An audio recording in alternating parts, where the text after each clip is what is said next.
The people who gave you money to make Night Owls are the people of this and other Slap Out Oklahoma programs and the Hatburger Restaurant Foundation.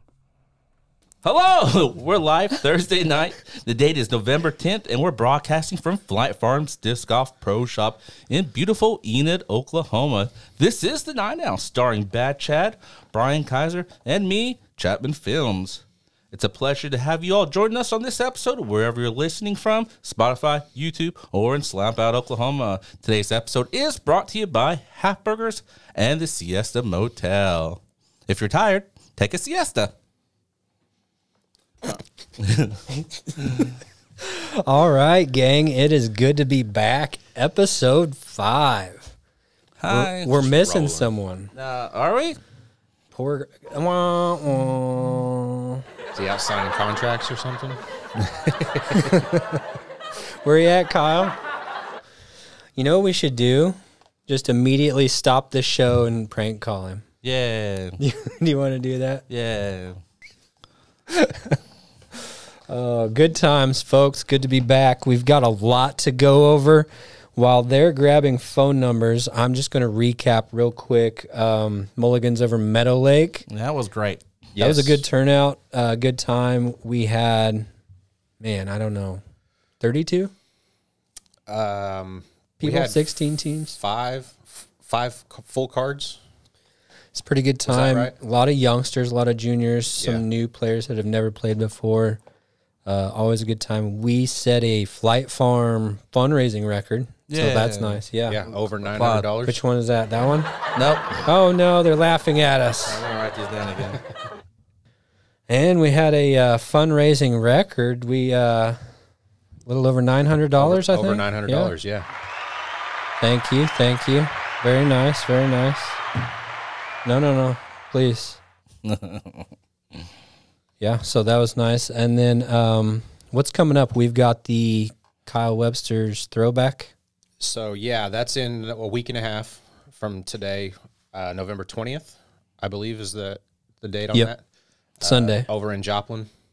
Now, this Sunday. This Sunday, we have our Sunday. putters only round at Meadow Lake.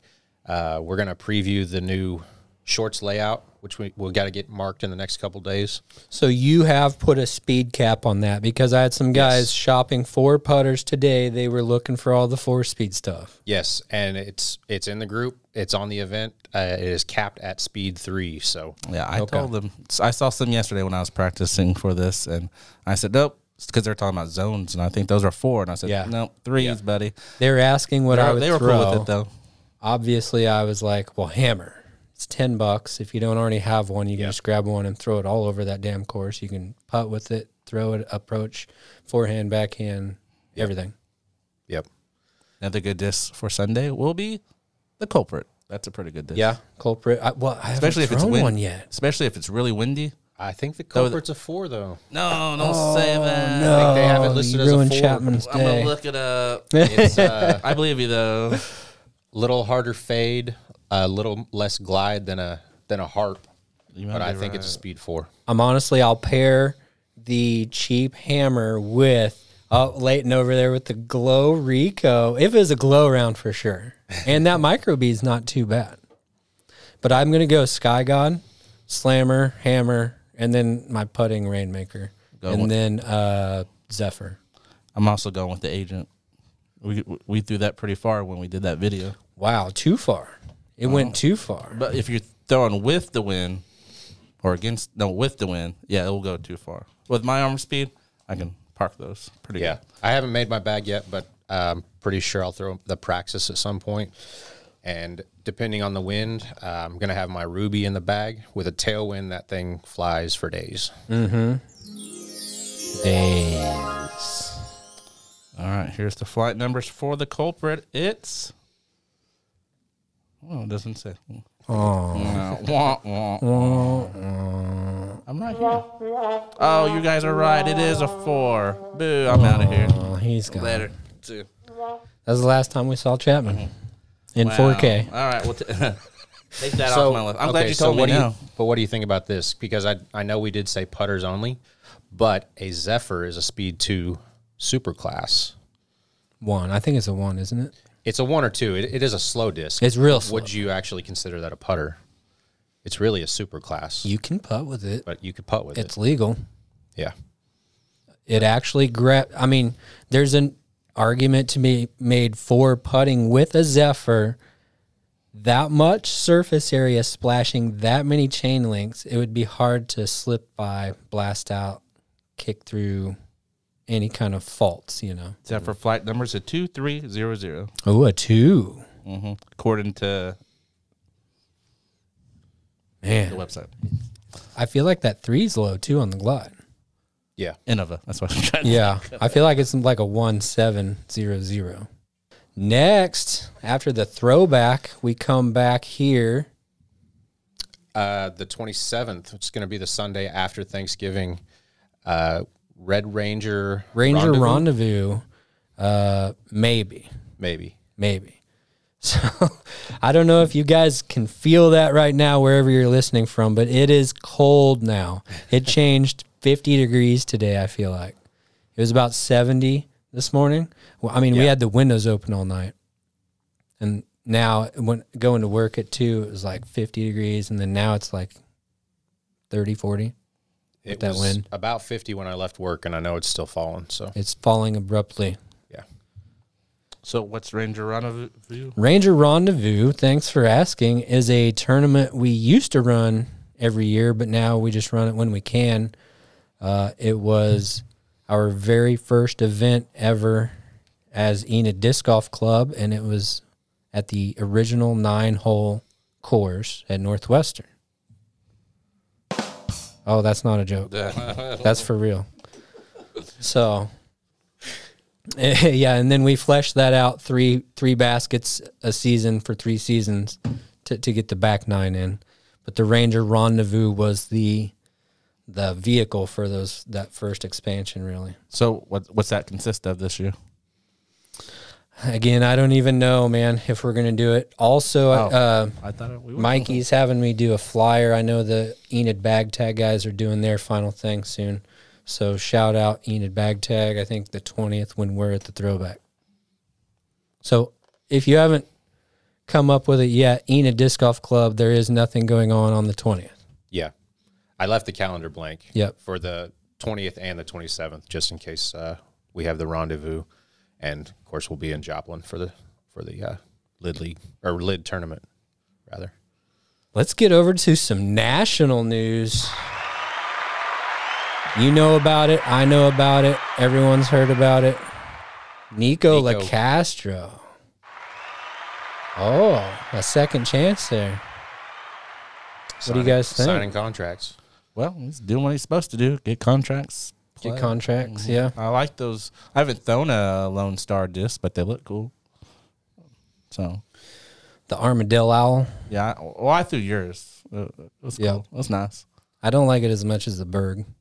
Yeah. I think it's trying to be the Berg, but I had it stand up on that perfectly tire edge and just roll off on me too many times to trust it ever again. Yeah. I think it'd be a good forehand It's a good roller stamp, putter. It's good cool art. stamp. It's good artwork. Yeah. Yeah, shout out. But they were just at a church today doing a par 2 event. It looked like they used more hashtags in the social media post than they had people there. So hashtag unsanctioned, that's what he's going to be doing for a while. Till Vegas, anyway. I think his suspension is over just in time for Vegas next year. Nice. So, Nice. Getting geared up for the new year. yep. And then some other national news. We've got the Disc Golf Pro Tour's final season awards. Yay. Yay. Yeah. I saw Ricky got an award for MPO Player of the Year, I think. the Ken Climo Player of the Year. Ken Climo Player of the Year, which is the Ricky Wasaki. the award they give to the best MPO player. Kristen won FPO. Yep, Kristen Tatar. She won FPO. And most improved player is Valerie Mondahando. Yep. And then on the men's side, Gannon Burr. Gannon Burr. Yep. Yeah. Yeah. And then cool. they had they announced rookies of the year. They did. Yep. Let's see. Rookie of the year for the males is Isaac Robinson. And the girl is Emily Beach. Yep. Emily Beach, left-handed female player from Oklahoma. Shout out, Oklahoma. Congratulations. Yep. Definitely. Yay. Yeah, I only know because she's left-handed. So I just follow lefties. And she's, she's local. Yeah. So I've heard about her for years. That's weird how they do Rookie of the Year. You're not it's not your first actual year, right? That's not it. It's never the right one. Yeah, and so we do have some contracts coming up as well. I mean, Nico's the only one that I heard about. I know Brody Smith was up. He might not sign for Discraft this year or next. Him and Ezra. Yeah, they're trying to do something. Contract talks, is that what I heard? Yes. Last? Yeah. Yep. Because I guess there's some kind of beef between Brody and Paul. I read that too. Yeah. So if we back up a little bit earlier in the season, he kind of called Paul out, and who does that, right? Yeah. Yeah. Weird. So I don't know if that hurts his chances or what. But Who was the mean chicken drug man in Breaking Bad? Oh, Who, the guy you didn't cross, yeah. Yeah, Paul's that guy. If this was disc golf, that's Paul. Better not call Paul out on the internets. I wouldn't call it beef. I mean, they're teammates. That might have been just a marketing ploy. I mean, that's possible too. You have to look at it from that standpoint, right? They're trying to move some plastic mid-season. So I'm trying to think. Is Brody's line? Is he Dark Horse or is that Drew? That's Brody. Brody. Dark Horse is his brand. Get Freaky is his kind of tagline. I think they just dropped a half dozen more discs today. He sells discs. Yeah. And he's very polarizing. Even in this town, the guys seem to love him or hate him. I like him. Yeah. I respect how quickly he got to that level, transferring over from Ultimate. From Ultimate, yeah. I mean, that's a completely different fundamentals, completely different throwing stroke. Mm-hmm. He can throw a disc, though. Wow. Throwing those roaches like 500 feet. Wow. Putter. Wow. Just a rounded putter. Yeah. It's just a lot going on there. Maybe pick one or the other. But, he's pretty polarizing. I like him. I like their whole team. Discraft has, one of the best teams, I think, still. Also, your girl over at Innova, her 1 year is up, and I haven't heard anything else. I think she'll probably stay. I think so, too. Haley King, shout out. Yeah, Haley King. Chapman is always rooting for her on social media. It's not actually his daughter. She's the only one that comments back. That's cool. Hey, great picture. I wrote once, and she wrote, thanks. Yeah. And then I commented on something about the Hawkeye, and she's like, thanks. Is that her signature disc? Is that, what is that, Hawkeye. the FD? That's their F. Yeah, that's the... Sort of like their fairway driver? Yeah, they, that it's not story. the FD, but yeah. No, it is the original FD. Well, They stole it from Discmania. Can we legally say any of this on the internet? We're going to do it anyway, Nikko. You can say anything on the internet. Such a weird... Your 30-second chance. The time is running. 30 seconds. It's coming up quick. The FD is such a weird disc anyway because they got the Dark Angel. Nope, Dark Rebel. Dark Rebel. The Hawkeye. But then they got the TL, which is almost the same flight numbers. And then they got the new one. That's, is it the Blue Jay or J or something? The J. The J. Yeah. And so that seems to me to be sort of like the Atlas without the overmold. Yeah, it's weird. They're all Very the same flight straight. numbers almost. Just weird that all those flight numbers are exactly the same, but they're all different discs. Mm-hmm. I don't understand. Help me. Bothers me. Geometry. All right, it's time for questions. Question. All right, today's question is from Jacob McKinley from Slap Out, Oklahoma. What is your favorite disc, and how come it's not in your bag? My favorite disc not in my bag. Mm-hmm. Wow. I got to give that some thought. Do you know right now? Just off the top of your head? Can I say a disc, but I have the same mold, just not the same one? I guess it counts, yeah. Yeah, that's probably 'cause how I've got I'll like do it. 4 Pharaohs at the house. And I guess that's why it would be and I keep out. rolling Pharaohs around. So. Yeah. Cycle. Yeah. Yep. I would say also that Glow Pharaoh that I had you die. Yeah, I'm not throwing my Glow right now either. I'm throwing the Esplin Splatter. Well, I shifted that one out as well. I'm back on Ballista Pro. My beat-in Ballista Pro is kind of like a stable Pharaoh. Yeah, it'd be my die Metal Flake Glow Dave Feldberg Pharaoh from a year or two ago. That's a good one. My favorite disc, but not in my bag, is the Valkyrie and the Vandal. They're exactly the same thing. I got the Valkyrie when I first started, and it flew pretty far for me. Then I got the a Vandal from you, the with the skull on it with the Outlaws. Yeah. Yeah. Yep. And then that Shout one, out Craig. Yeah, that one went into the water at Middle Lake, but I got it back. But Oh yeah, that's the right one. so it's the stinky disc. It's still just sitting around.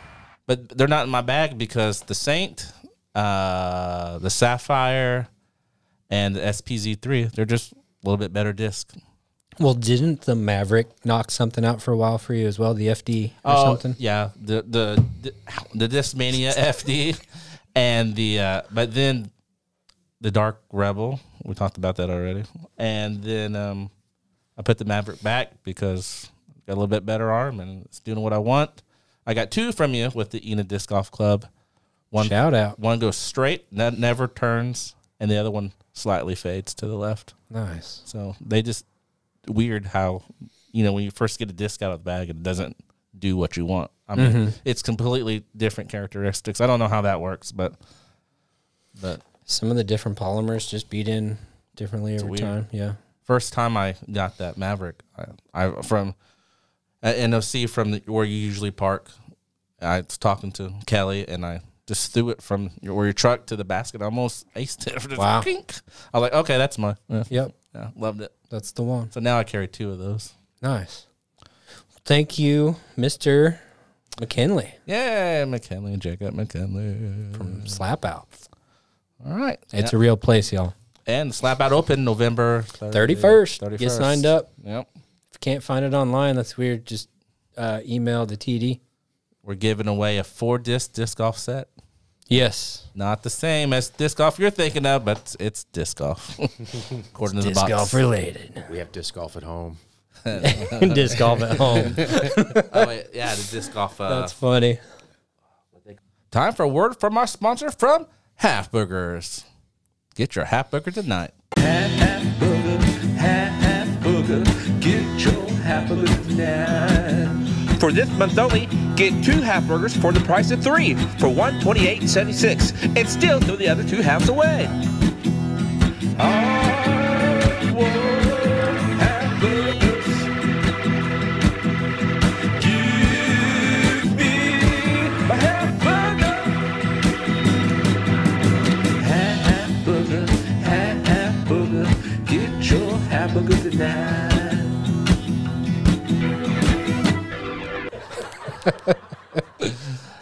And Ed McMahon back here.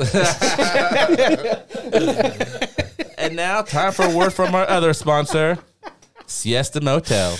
If you're tired, take a siesta. Well, hello, what's your name? You can stay here, it's all the same. Well, go ahead and take a siesta now. Siesta now. Siesta now. Siesta now. Go to sleep.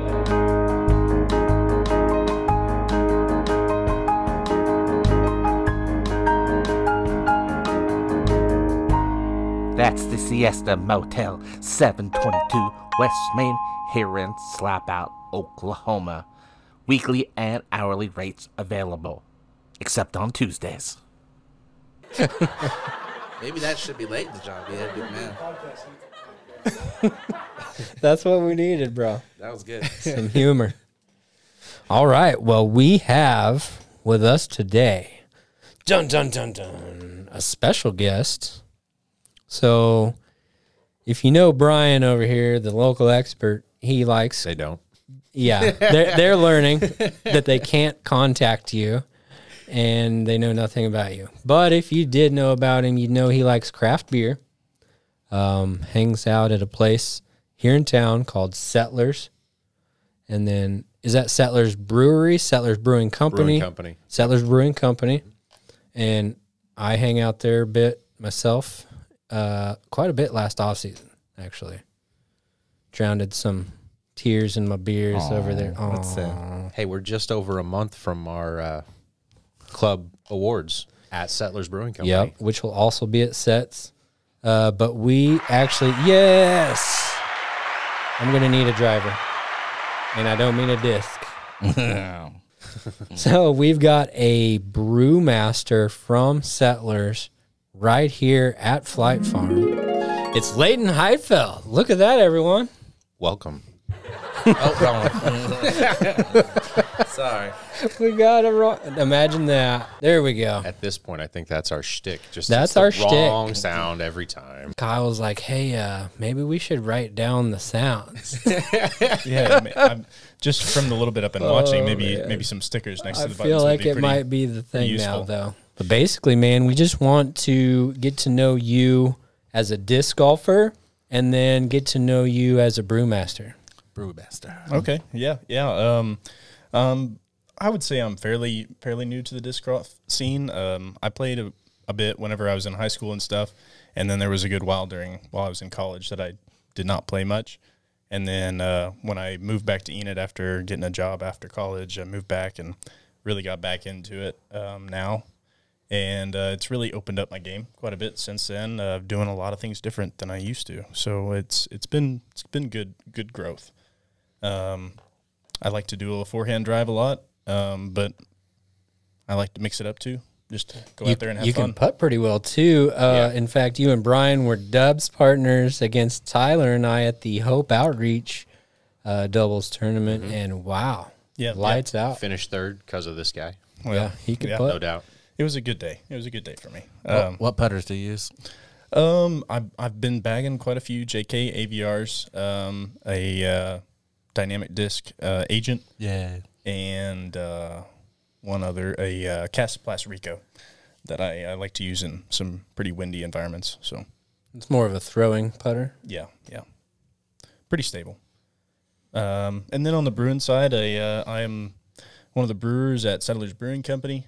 Me and my boss, Tom, we do a lot of the work on brewing and keeping everything clean on the backside.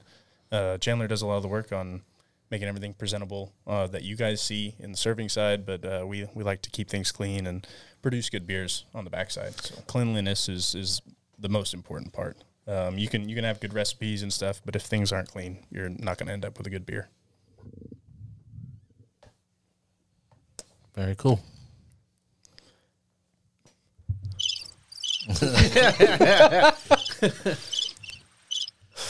Oh, okay. No, tell us more.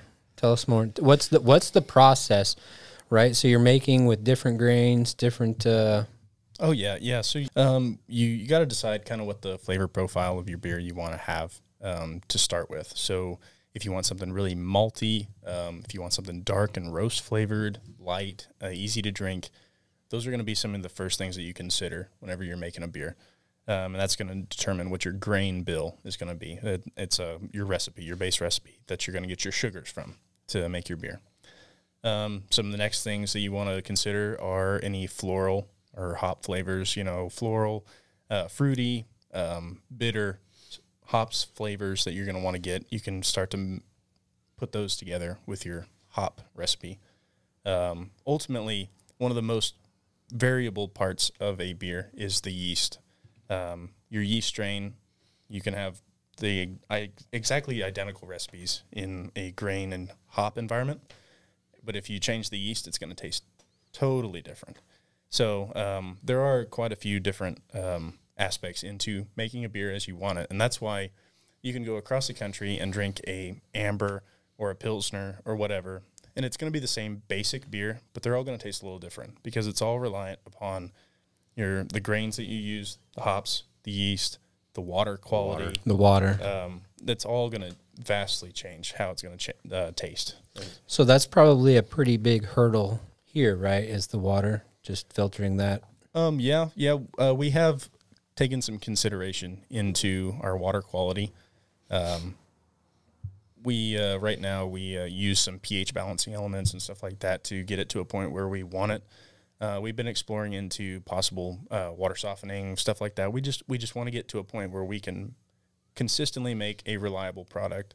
And if we can get to a point where we have to add things, but we know it's going to be the same every time, that's where we want to be. Just so it's the same product, consistent. Very cool. Yep. How many different beers do you guys carry at once? I know when I'm there, it's usually like 12 things, eight things on the menu. Yeah, we have 12 spots on our tap board right now. Right now we carry a cider from OK Ciders down in Oklahoma City that since by Oklahoma law we're not allowed to create ciders inside of our brew house because it's considered by a wine by Oklahoma State law, okay. I do believe. So you can't make beers and wine in the same area. So, but we are allowed to sell it. So 11 different beers that we've got on tap right now, and we do have a couple extras already lined up to come out as soon as possible after this as well too. So nice. Some new releases coming out soon. Be watchful for that if you guys are craft beer fans. We do have some new ones coming out soon.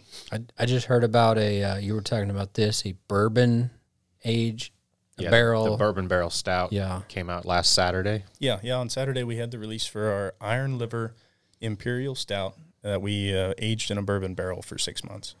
And wow. It's a very easy drinking, smooth. That bourbon barrel really took out a lot of the bite from the Imperial Stout. It's a really smooth, easy drinking. You get that warmth from the bourbon, and there's a little bit of coffee chocolate flavor on the back end as well. Oh, okay, to sort of smooth it over. Yes, absolutely. So is time the equation there to make that kind of smoother on the back end? Yeah, the bourbon barrel is gonna take a lot of that bite out, and the longer you leave it in the barrel, it's gonna get even smoother and smoother. So is 6 months a typical time for a normal, like run of the mill beer? I wouldn't say not exactly. There's people that it just depends on how much bourbon flavor you want to impart on that beer, because the longer you keep it in there, the more. It depends on the wood that the barrel's made out of as well, and if it was charred or not. You're just going to get more of that flavor the longer you keep it in there. A lot of beers are left in for over a year, so 6 months is a kind of just a general time frame that we decided upon. There's really no rule.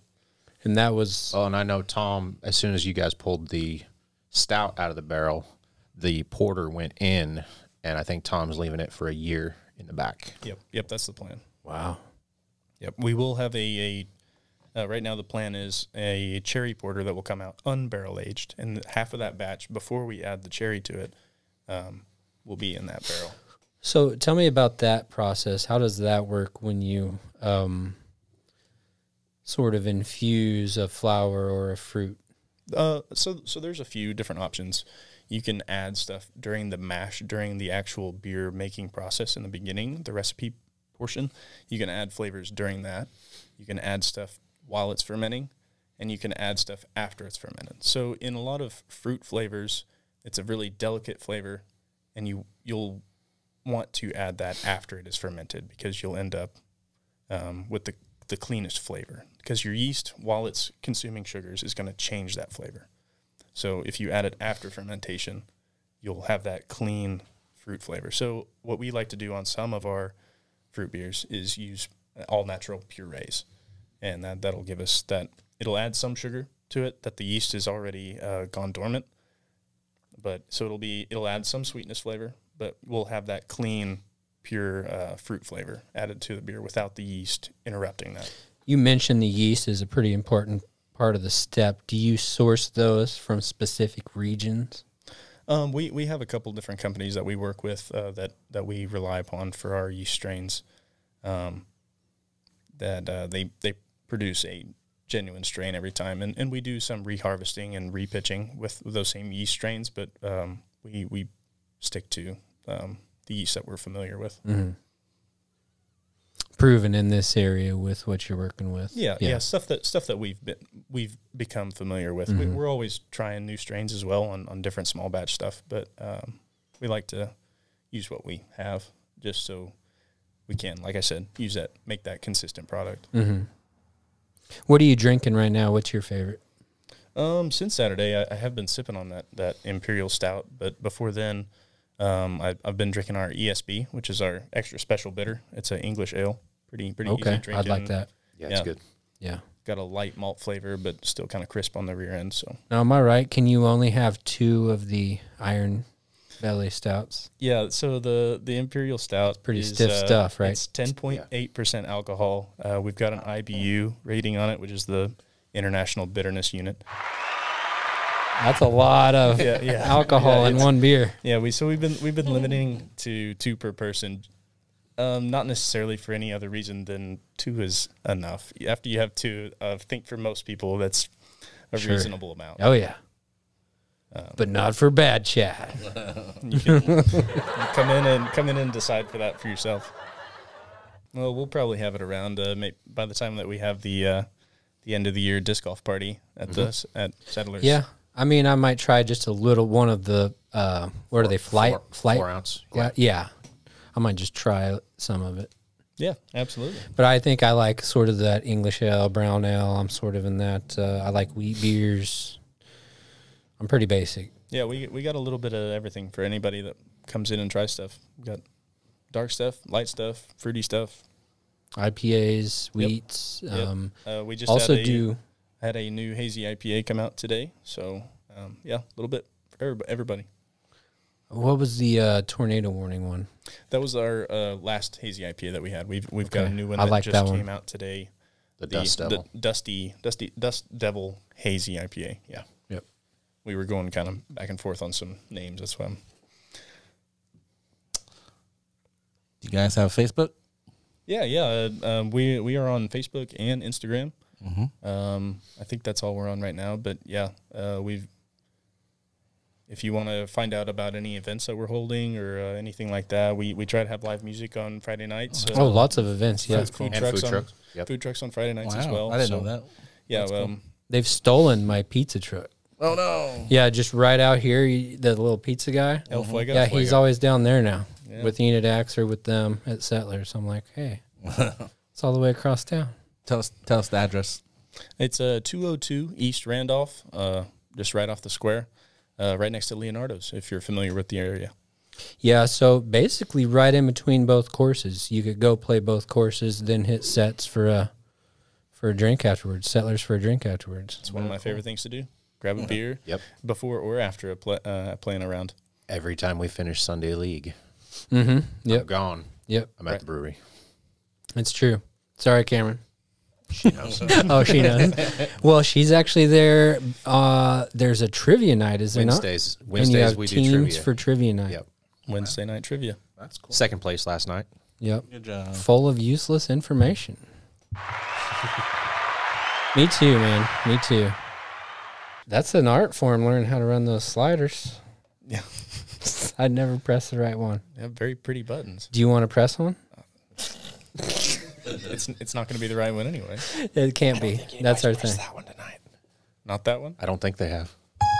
Oh. Mysterious. I got that one. I'm scared. All right. Well, I want to thank Leighton Highfield for coming on tonight, telling us about beer and letting us brag on you a little bit about your putting. Yeah. I'm happy to be here. Thanks for having us, having me. Glad to talk about it anytime. Pretty proud about what we do over there at Settlers, and come by and give it a try sometime. Awesome. Or a 100th time. Keep coming back. Keep coming back. Do you get punch cards?